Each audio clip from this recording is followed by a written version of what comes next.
Kabar baik bagi korban investasi bodong. Menteri Keuangan Sri Mulyani Indrawati menyatakan pemerintah sedang menggodok ketentuan pidana soal kejahatan di sektor keuangan. Dalam ketentuan tersebut korban kejahatan akan dimungkinkan untuk mendapatkan ganti rugi. Hal ini bakal masuk dalam rancangan Undang-Undang Pengembangan dan Penguatan Sektor Keuangan RUU PPSK.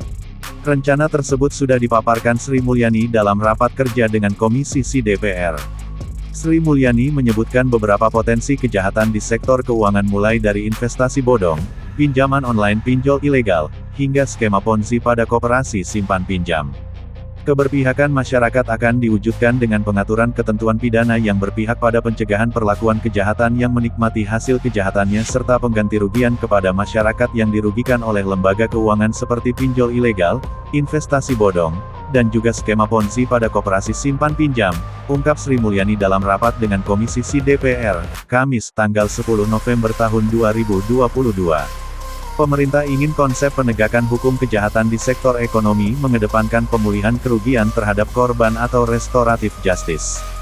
Konsep penegakan hukum tidak selalu dengan pemberian sanksi pidana, namun mengedepankan agar keadaan pihak yang dirugikan dapat dipulihkan dahulu atau kita kenal dengan prinsip restoratif justice, ungkap Sri Mulyani.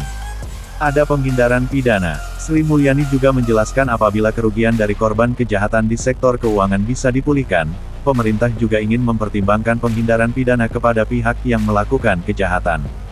Pihak yang melakukan kejahatan akan terlebih dahulu diminta untuk mengakui kesalahannya dan memberikan ganti rugi kepada para korban.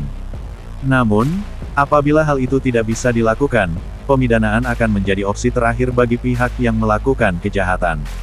Selanjutnya dalam hal pihak yang telah melakukan kerugian atau pelaku tindak pidana ekonomi mengakui dan memberikan ganti rugi sesuai mekanisme yang berlaku, sehingga keadaan kerugian korban pulih pada keadaan semula, maka penghindaran sanksi pidana berupa penjara perlu dipertimbangkan terhadap tindak pidana tersebut, ungkap Sri Mulyani. RUU ini menetapkan prinsip keadilan dan restoratif.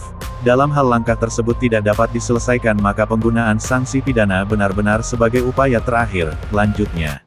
Perlu diketahui, pemerintah sudah memberikan surat Presiden nomor R53 10/2022 tanggal 28 Oktober tahun 2022 ke DPR untuk membahas RUU PPSK.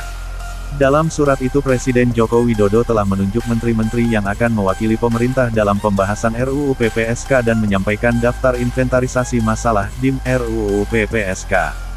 Jokowi menugaskan Sri Mulyani, Menteri Investasi Kepala Badan Koordinasi Penanaman Modal, BKPM, Bahlil Lahadalia, dan Menteri Hukum dan HAM Yasona Laoli untuk melakukan pembahasan RUU PPKS dengan DPR.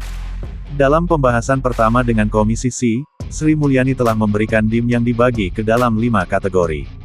Mulai dari DIM tetap, DIM dengan perubahan redaksional, DIM dengan perubahan substansi dan penambahan substansi, serta usul penghapusan DIM. DIM tersebut didominasi dengan kategori DIM yang bersifat tetap serta perubahan redaksional yang menunjukkan adanya kesamaan pandangan pokok-pokok pengaturan dari rumusan RUU yang disampaikan DPR dengan pandangan pemerintah, ujar Sri Mulyani.